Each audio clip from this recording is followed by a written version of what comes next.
So welcome to the cast and crew of Love is Strange. Thank you so much for joining us. It's my first interview here in our Wrap Lounge. This is all very new for us here at Sundance. Thank you, but Sharon. We are not new, of course, to the work of Ira Sachs, nor to the work of this very distinguished group of actors. So let's talk a little bit about the politics of this movie, which is about a loving couple, John Lithgow and Alfred Molina, who finally get married, but under the new normal, I guess, in America, and where this story came from. Well, I was really interested in telling a story about a marriage, and that's where the film began. For me, was understanding this couple who'd been together for 40 years and what it was like at this stage in their lives. The catalyst of the story is the fact that they get married, and then the character played by Fred Molina is fired from his job as a choir director for a Catholic church.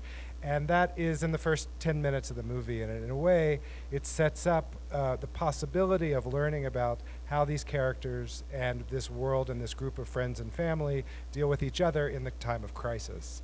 Why, sort of, how did you approach this character? I play Ben Hull, who is a good but an unsuccessful painter. I barely approached the character at all. I just sort of let it happen. Is very much the way Ira himself works. He's a very kind of abstracted, self-involved. He's an artist. He's very lovable and very annoying at the same time. You know, as self-absorbed people can be. Mainly, I just had this incredible gift of a beautifully written script, and when it was offered to me, Alfred Molina was already cast. Alfred, who is an old friend, but we'd never worked together. I'd always wanted to work with him. So, on stage either? You never worked together? No, so it was like an automatic, all our work was done before the cameras even started rolling. That's how it felt anyway. And along comes Marisa and Darren. Darren plays my nephew in it, and Marisa, his wife. They are the family that is impacted by me moving in because of the crisis in So there's our lives. Negative consequences to the fact that the two of you get married, you lose your job, and then you end up having to live apart. Is that right? That's the story. Right. Here, well, is that a spoiler? No. That's in the first. No, that happens very fast. It's not that plot driven. It's just character driven. And love driven, isn't it? What are you talking about? Well, tell us why you wanted to do the film, and tell us a little about what happens to your character in the film, because most we of our are viewers won't have impacted seen by it. when they can't live together. Sometimes I think that the movie's really about New York real estate, actually.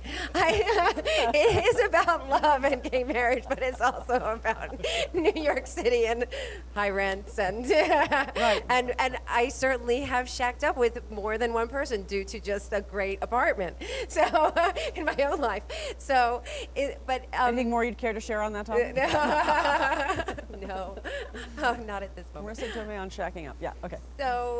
So he moves in with Darren and I, husband and wife, and how that affects our marriage, how love is knocked around sometimes by circumstances, and also propelled from inside. The love that you have, how it keeps pushing things forward and is complex, but then circumstances also affect your love. Well, it would be great to see this movie break out into a broader audience, because it really is just a human story, and I think that's what we're really starting to see. And I think one of the things about this film is that it has a lot of humor, which I think is one of the ways that it makes the story very accessible. These people are. I don't think John does humor. I don't John know. is. I try to suppress my humor, Yes. especially working with Fred. What were you going to say, though? And then we'll have to wrap. No, we certainly did not make this film for a small audience. We made it for a large audience. You brought up the whole issue of comfort, society being comfortable with this entire great leap forward. A lot of society is comfortable with it, and a lot of society is not.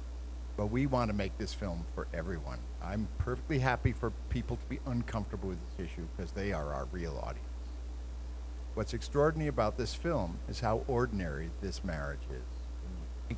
I think you hit on it is a human story, and it's about people. It's a people story, and human beings and their struggle to make it through this thing called life, and how one a near inconsequential event can reverberate through the web and affect everyone's lives, and what we think are strong foundations are suddenly made of sand.